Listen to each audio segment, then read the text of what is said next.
안녕하세요. 결혼까지 생각했던 남자친구와는 회사 동료로 처음 만났어요. 가끔씩은 이 사람이 세상 물정을 잘 모르는 건가 싶을 때가 있긴 했지만 그렇다고 해서 그게 연애하는 동안 문제가 되었던 적은 따로 없었습니다. 싫은 소리 불평불만 한번 하는 법 없고 어떻게 보면 까탈스러울 수도 있는 제 성격도 잘 맞춰주는 수더분한 성격 때문인가 연애하는 동안 느꼈던 점은 이 사람하고 같이 살게 된다면 적어도 스트레스 받으며 살 일은 없겠구나 싶었었어요. 그렇게 결혼 생각까지 하게 되었지요. 그런데 이렇게 결혼하기로 하니 세상 물정 모르고 순둥순둥한 성격이 최악의 단점이 될 줄은 몰랐네요. 남자친구와 저는 회사 내에서 몇 안 되는 지방대 출신 직원이었습니다. 입사 동기들 사이에서 알게 모르게 차별 같은 게 존재했고 그래서 그랬나 직장 생활하는 동안 서로가 서로한테 참 많은 위안이 되었어요. 그렇게 업무 외적으로 주고받던 연락이 인연으로 발전해 연애를 시작하게 되었습니다. 사내 연애를 시작했다는 소식을 듣고는 안 그래도 저희를 무시하던 동기들이 끼리끼리 논다고 아주 지방대 출신들끼리 이젠 눈까지 맞았다는 식으로 저희들의 뒷담화를 하고는 했어요. 속이 많이 상했지만 회사에서 말보다는 능력으로 인정을 받는 것만큼 좋은 게 또 없다고 생각했고 연애는 연애대로 회사 일은 회사 일대로 참 열심히 했습니다. 결국에는 저희 능력을 인정받게 되었고 그때 당시 저희를 손가락질하던 동기들 중에 회사에 남아있는 친구가 몇 명 없어요. 풀리기도 저희보다 잘 안 풀렸고요. 아무튼 간에 그 이후로도 둘이서 크게 다툰 적도 없고 서로의 고충도 잘 이해해주면서 서로가 좋은 방향으로 발전할 수 있는 동기부여까지 해줬으니 서로가 서로에게 좋은 시너지를 내준다는 확신을 갖고 그렇게 쭉 이때까지 연애 관계를 이어오게 되었습니다. 언젠가부터는 회사 사람들이 저희 보고 결혼은 언제 할 거냐는 식으로 물어오는 지경까지 이르렀네요. 그 때문인가 저희 둘 사이에서 결혼 이야기가 자연스럽게 나오게 되었던 것 같아요. 말씀드렸다시피 저나 남자친구가 본가는 지방에 있어요. 회사는 서울이다 보니 둘 다 집에서 나와 자취를 하고 있고요.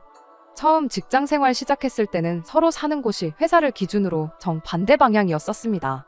그렇다 보니 연애하면서 집이 조금 가까우면 좋겠다는 생각을 했던 적이 몇 번이나 있었는데 시간이 지나 두 사람 다 살고 있던 자취방 계약을 갱신할 때가 다가와서는 살던 집을 연장하기보다는 서로 가까운 곳에 방을 구하는 게 좋겠다는 생각을 했지요.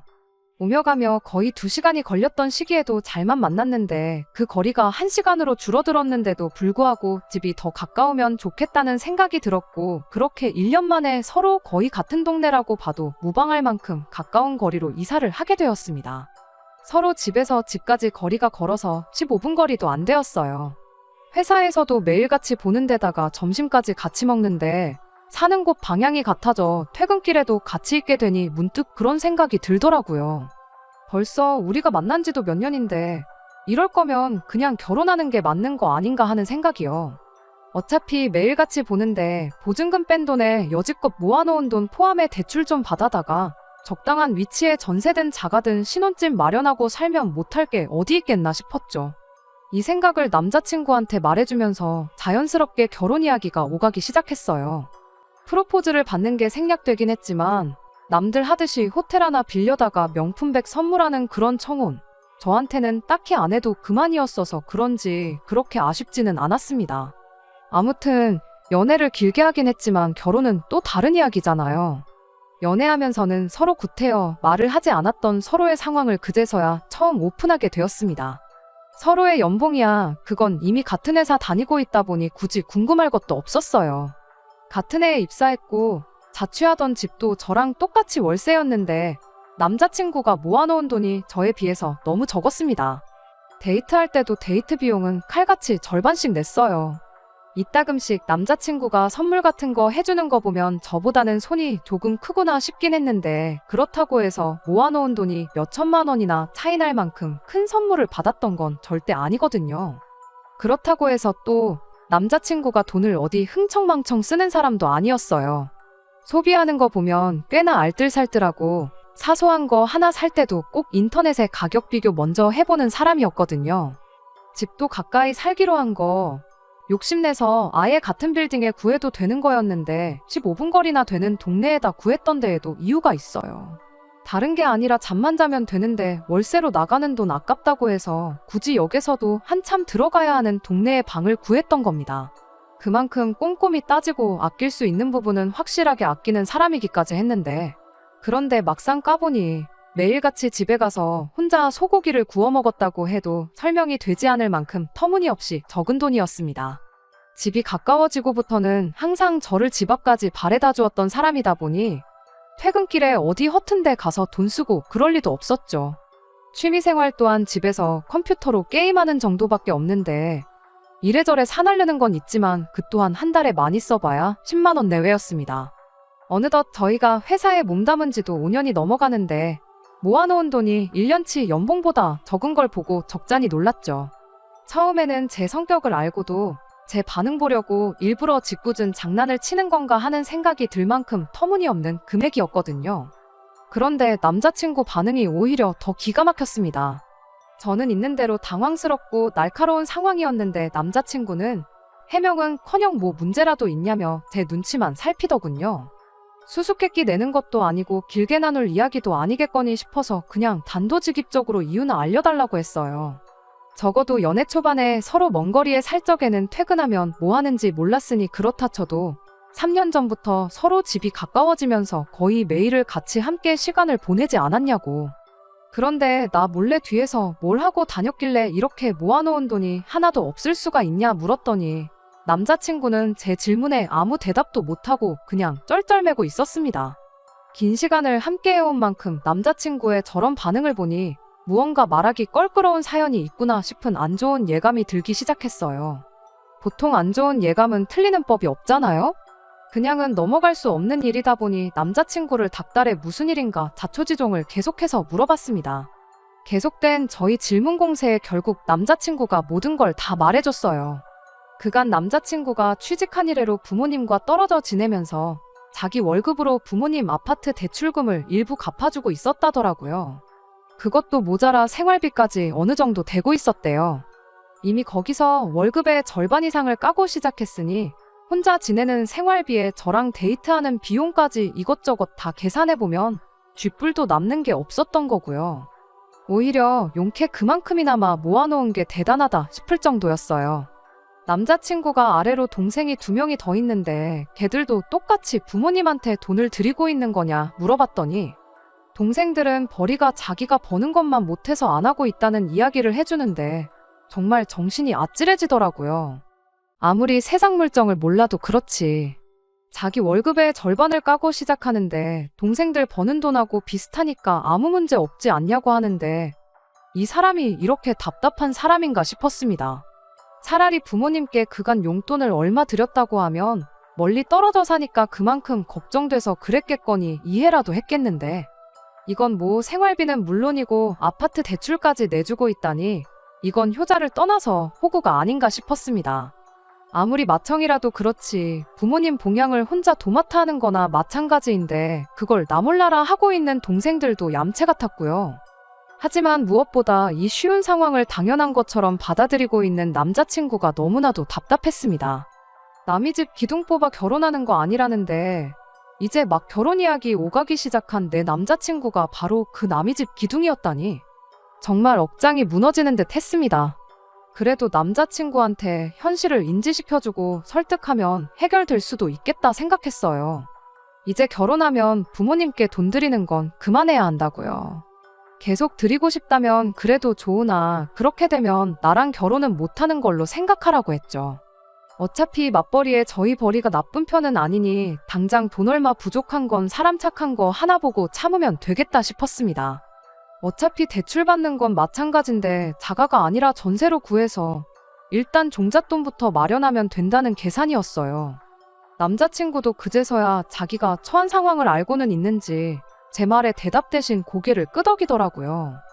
그래도 용돈 정도는 드려도 되지 않냐고 물어보길래 한 달에 한 20, 30 정도 드리는 건 오케이지만 그 이상은 안 된다고 단호하게 딱 잘라 말해줬습니다.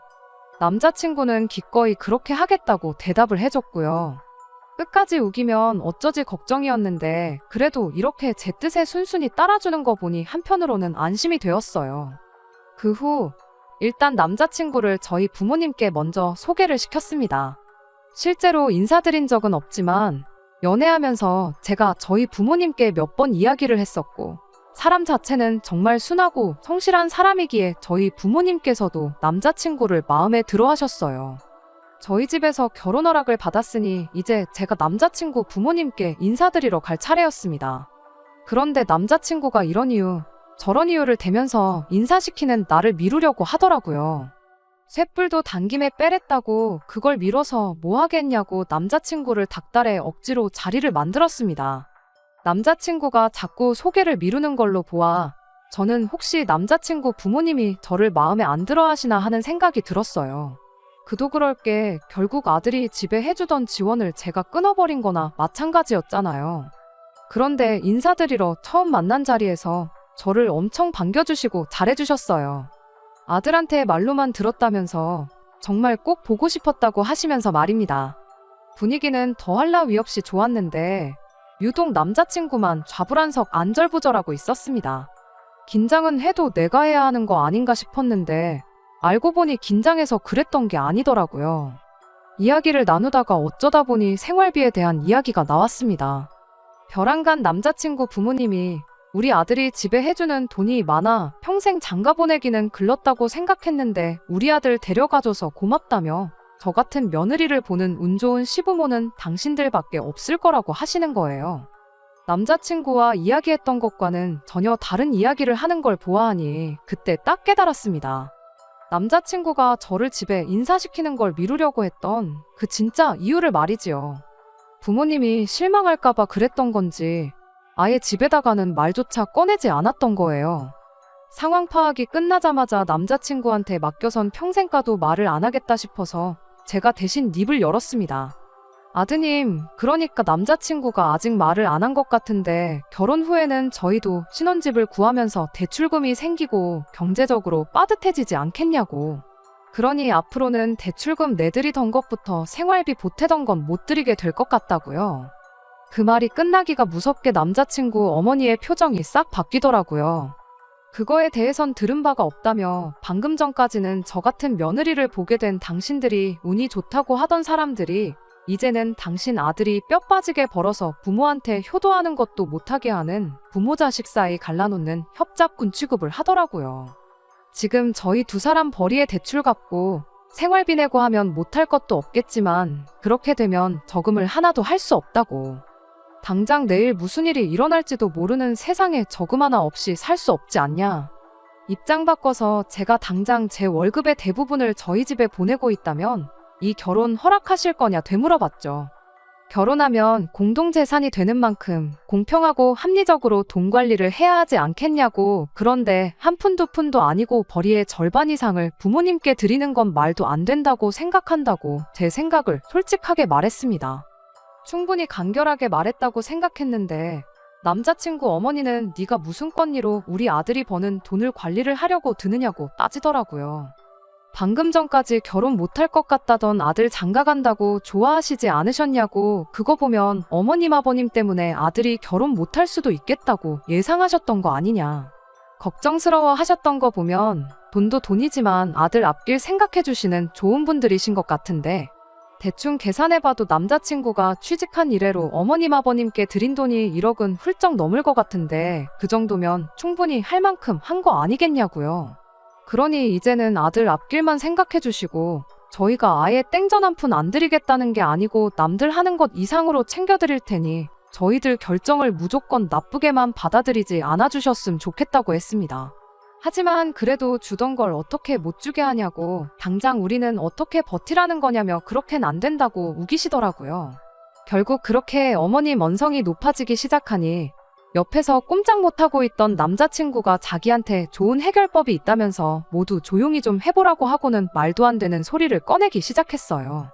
자기가 돈을 더 벌어오면 되는 거 아니겠냐며 퇴근하면 대리운전이나 배달 같은 거 하고 주말에는 물류창고 같은 데 가서 일을 더 하겠답니다. 그렇게 돈을 더 벌면 그 돈으로 대출금을 갚아드리면 되는 거 아니겠냐는 겁니다. 아직 내 집도 없는데 투자까지 뛰면서까지 자기 부모 대출금에 생활비를 내주겠다는 게 말이나 되는 일인가 싶었습니다. 그렇다고 형제가 셋인데 그거 다 갚아주고 물려받을 재산 있는 것도 아니고요. 그건 또 무슨 소리냐고 한마디 걸고 넘어졌더니 남자친구 어머니가 당신 아들이 알아서 더 벌어가지고 준다는데 그것도 못하게 하느냐고 저보고 마누라 될 사람이 그 정도 이해심도 없어서 어디다 쓰겠냐고 얼굴에 철판 깔고 나오더군요. 더 길게 생각할 필요도 없겠더라고요. 어리숙한 건 알고 있었지만 부모님 눈치 본다고 해야 할 말도 못하는 남자친구는 더 이상 제 눈에 좋은 신랑감으로 보이지 않았습니다. 생활비 내주고 대출까지 갚아주는 집안의 기둥인 효자 아들 데려다가 여지껏 해주던 지원 다 끊고 가정을 꾸린다고 한들 부모님한테 미움을 받으면 받았지 진심으로 축하받을 것 같지도 않았어요. 남자친구도 자기 인생, 자기 건강 갈아 넣으면서까지 돈을 더 벌어다가 부모한테 갖다 바치겠다는데 그렇게 하라고 한들 제 마음은 편하겠나요? 제가 뭐가 아쉬워서 남자친구를 오래 알고 지낸 거지 따지고 보면 그날 처음 본 평생을 본 적도 없는 사람들한테 시작부터 끝까지 미움을 받아야 하는지도 모르겠더라고요. 그리고 퇴근 후에 투잡 뛰고 주말에는 아르바이트해서 돈을 더 벌 거면 저랑 결혼은 왜 하나요? 그냥 강아지나 한 마리 키우고 말지. 강아지는 제 말이라도 잘 듣잖아요. 일주일에 7일을 밤낮 없이 일하는 남편이면 솔직히 없는 거나 마찬가지기도 하고요. 그래서 그냥 자리에서 일어났습니다. 남의 집 기둥 뽑아오는 거 아니라는 말이 괜히 있는 말이 아닌 것 같다고 결혼 이야기 뒤집어버리는 것도 뒤집어버린 거지만 남자친구한테도 이만 헤어지자고 말했어요. 평생 그렇게 가족들 지갑 노릇이나 하라고요. 그렇게 사는 게 좋다는데 내가 스트레스 받아가면서까지 못하게 말릴 필요가 없다고 말하고 자리에서 일어났습니다. 같은 회사를 다니다 보니 보기 싫어도 마주쳐야 해서 불편했는데 남자친구의 마지막 책임감인지 저에 대한 죄책감 때문인지는 몰라도 저한테 이직할 테니 회사에서 마주칠 걱정은 안 해도 된다는 말을 하더라고요. 참 세상 물정을 몰라도 이렇게 모르는 사람이었구나 싶었죠. 나는 괜찮으니 회사까지 그만두고 그럴 필요 없다고 말했는데도 끝까지 저를 위한 마지막 책임이라니 어쩌니 하면서 결국 회사를 그만두더라고요. 앞만 말해봐야 듣지도 않는데 괜히 그만두지 말라고 하는 걸 보고 제가 미련이라도 남았다 생각하면 어쩔까 싶어서 그냥 알아서 하라고 했습니다.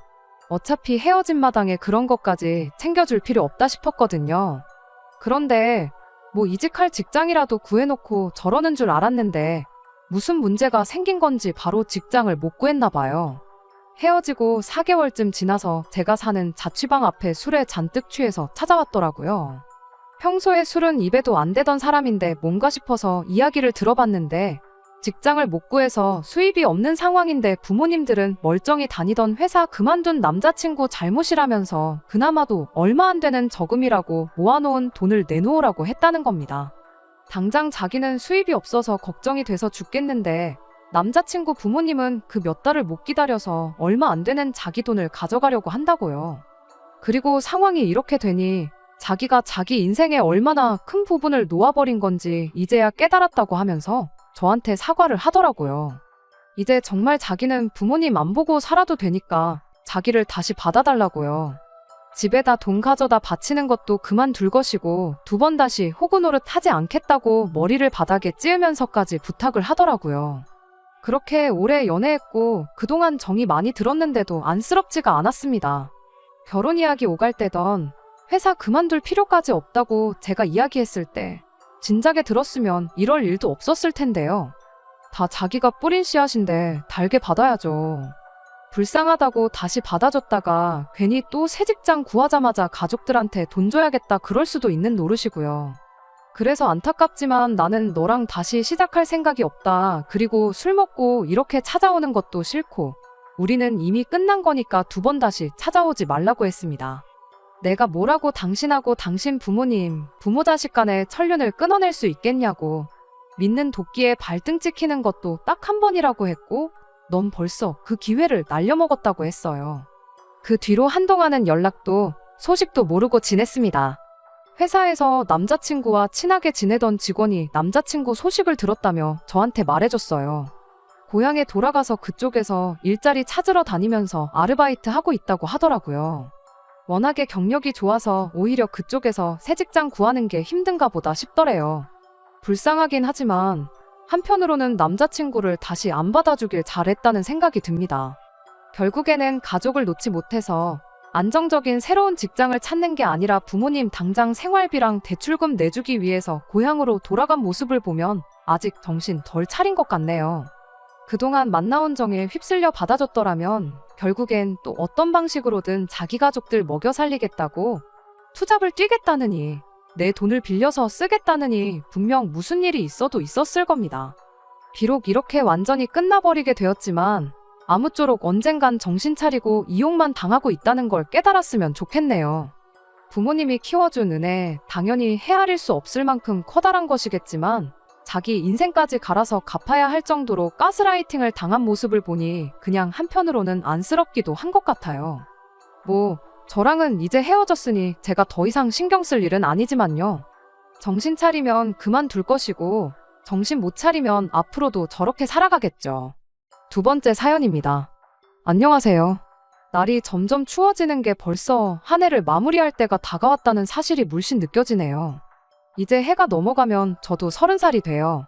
못해도 30 전에는 결혼을 하고 싶었는데 올해가 2달 남짓 남은 이 상황에 모든 걸 준비 마치고 결혼을 하는 건 불가능하다 싶습니다. 그리고 이 사람과 결혼을 하는 게 맞나 싶은 생각이 들기도 하고요. 그래서 이렇게 다른 분들의 의견이나 조언을 구해보고자 사연을 보내보게 되었습니다. 저보다 3살이 많은 남자친구와 3년 조금 넘게 연애를 했습니다. 제가 연애 2년 차부터는 30 전에는 결혼을 하고 싶다는 말을 했다 보니 남자친구 또한 제가 결혼을 염두에 두고 연애를 하고 있었다는 사실을 알고 있었죠.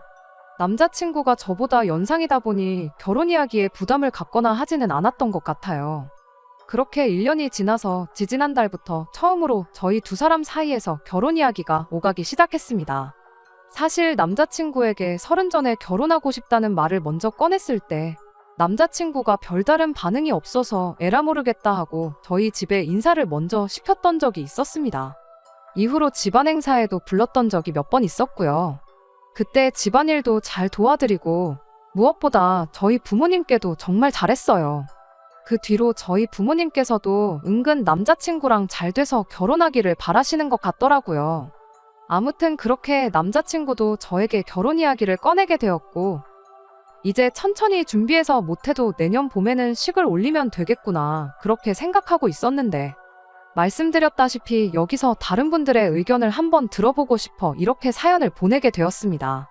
결혼 이야기 나오기 시작하고 얼마 지나지 않아서 남자친구가 난데없이 꺼냈던 이야기가 하나 있었어요. 어머니가 자기 어렸을 적에 고모들과 할머니한테 엄청 시달리고 사느라 고생을 참 많이도 하셨다고요. 그것 때문에 자기가 어머니한테 효도를 하는 게 마땅하다는 생각을 가지고 있더라고요. 조금 의아했던 게 고모나 할머니 때문에 힘든 삶을 살아오셨으면 아들인 남자친구가 아니라 남편인 아버님이 어머님께 더 잘해야 하는 거 아닌가 싶었죠. 어머니한테 잘하는 게 나쁘다는 건 아닌데 계속 이야기를 듣다 보니 남자친구가 어머니를 생각하는 그 효심이 조금은 지나치지 않나 그런 생각이 들었습니다.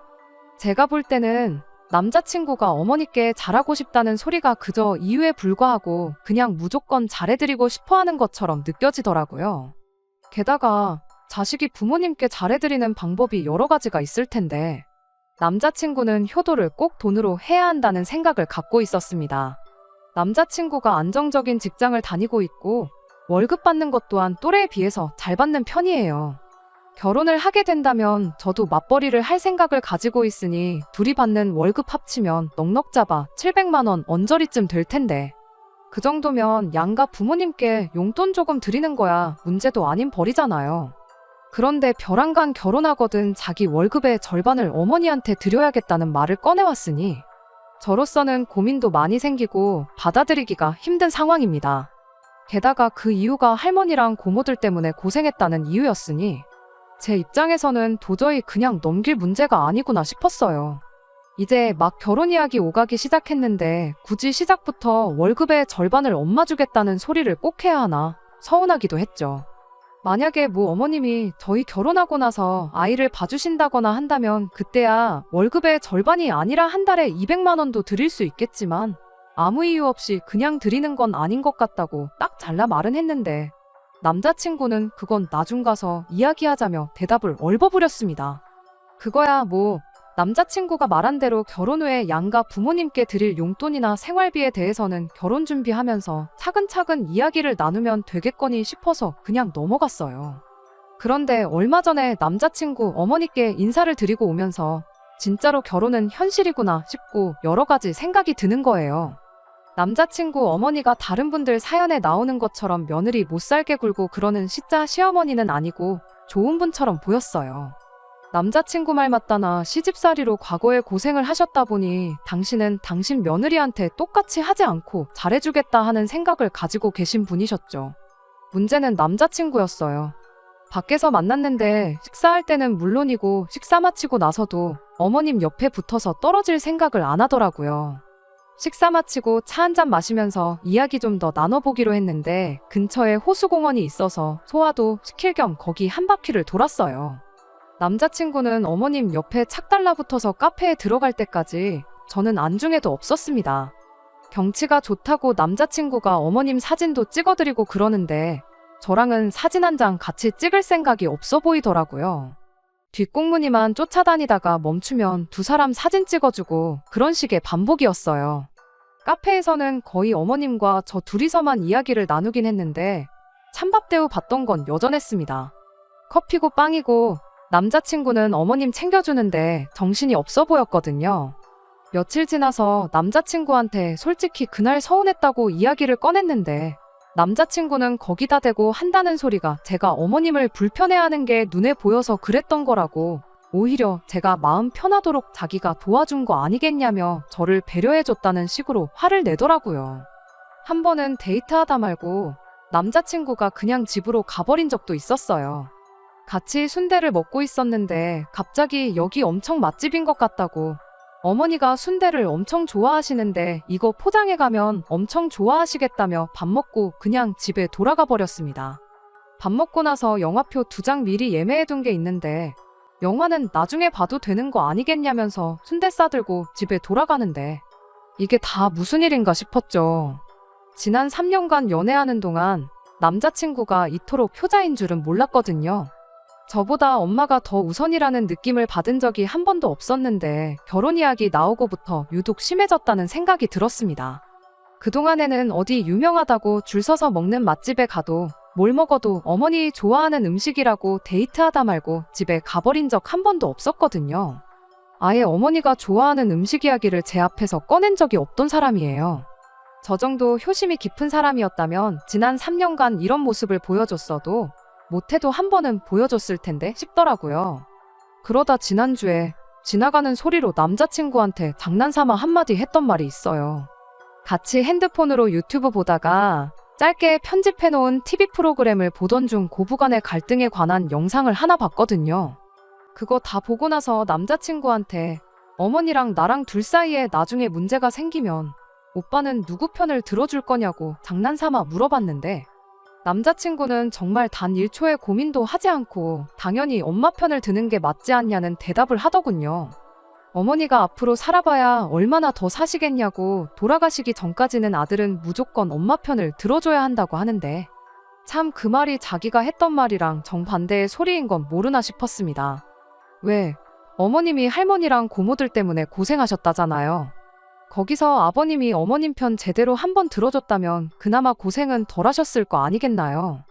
물론 어떤 삶을 살아오셨는지 집안 분위기가 어땠는지는 모르는 일이지만 그래도 남편이 가족들과 배우자 사이에서 든든하게 중간 역할을 해주면 그만큼 괴롭힘도 덜했을 거 아닌가 싶은데 하지만 그걸 가지고 말꼬투리 잡아봐야 어차피 끝나지 않을 이야기만 나누게 될 것 같아서 그냥 아무 말 안 하고 말았습니다.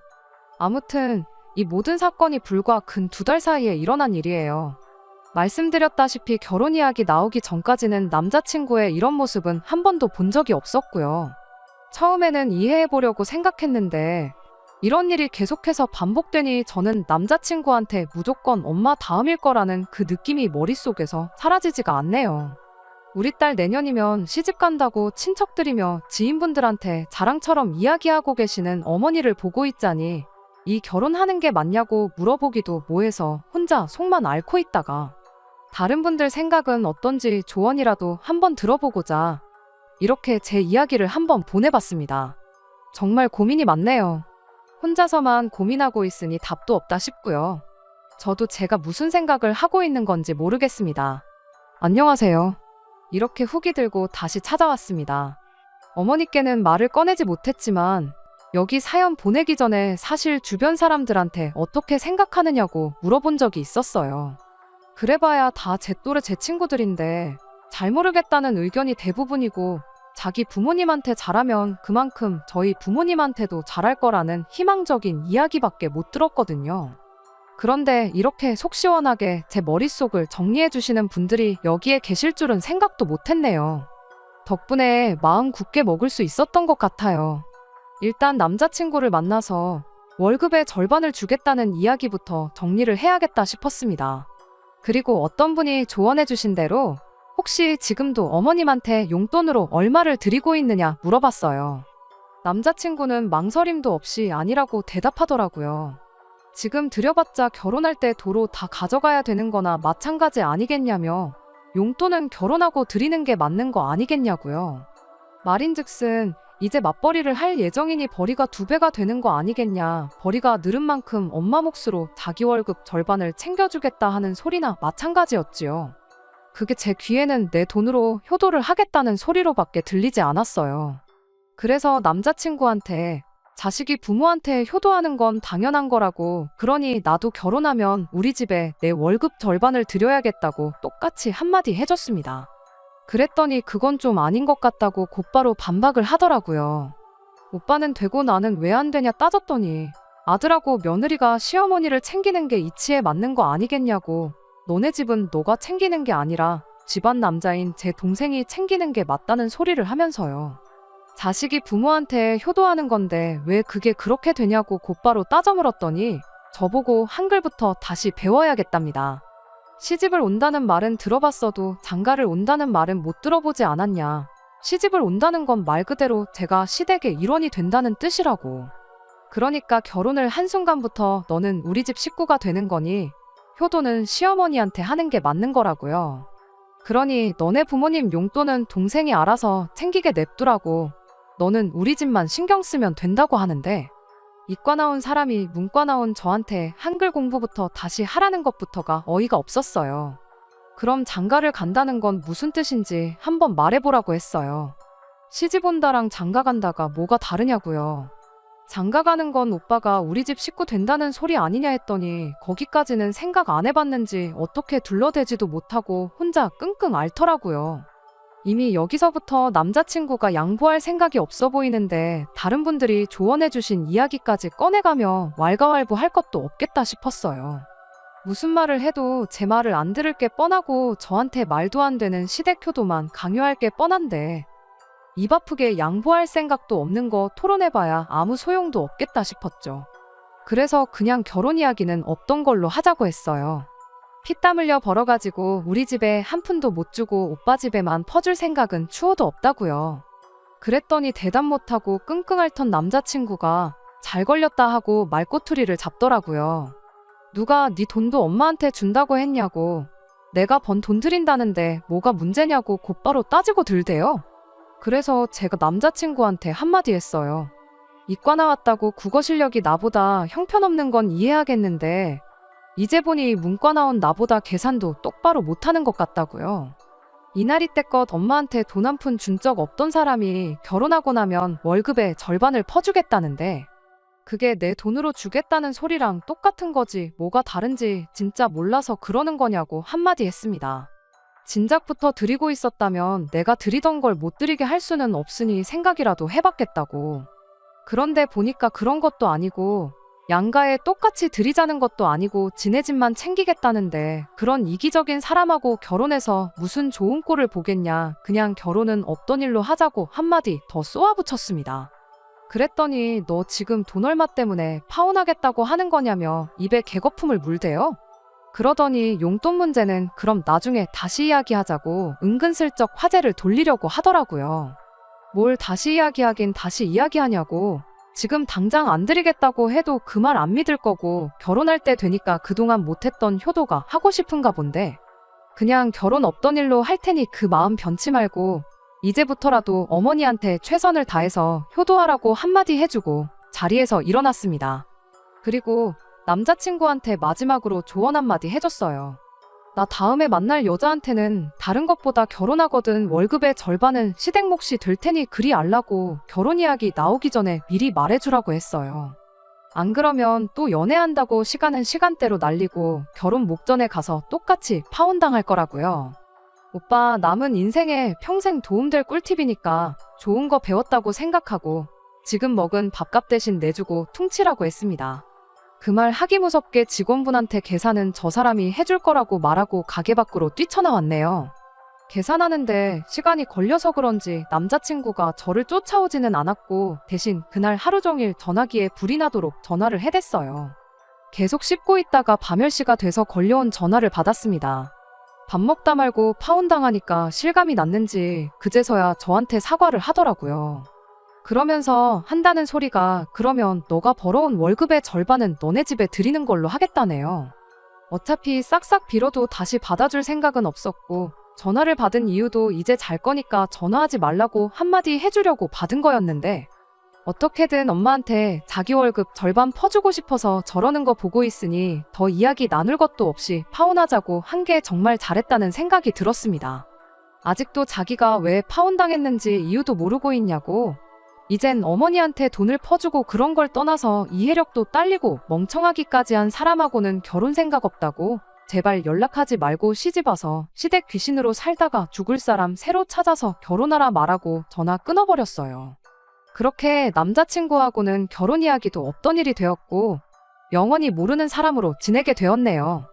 하고 싶은 말 다 해서 속은 후련했지만 그래도 결혼까지 생각한 데다가 3년이라는 긴 시간을 함께했던 사람이다 보니 솔직히 아쉬운 마음이 안 든다고 하면 그건 거짓말일 거예요. 하지만 이 결정이 후회가 되지는 않습니다. 어떤 분이 해주셨던 말 맞다나 남의 집 기둥 뽑아서 결혼하는 거 아니라는데 여러분들이 해주신 조언 무시하고 결혼했다면 아마 제 남은 평생을 후회하면서 살았을 테니까요. 왜 결혼하고 나서 효자가 되고 싶어 저렇게 안달들일까요? 죽었다 깨나도 그것만큼은 왜 그런지 그 이유를 모를 것 같아요. 사실 알고 싶지도 않고요. 아무쪼록 남자친구가 이제부터라도 어머니께 진정한 효도를 해주고 평생 그렇게 엄마 곁만 지키다가 혼자서 늙어갔으면 좋겠네요. 끝까지 들어주셔서 감사합니다. 오늘의 사연은 여기까지입니다. 구독과 좋아요, 알람 설정 부탁드리고 더 좋은 사연으로 다시 찾아뵙겠습니다. 감사합니다.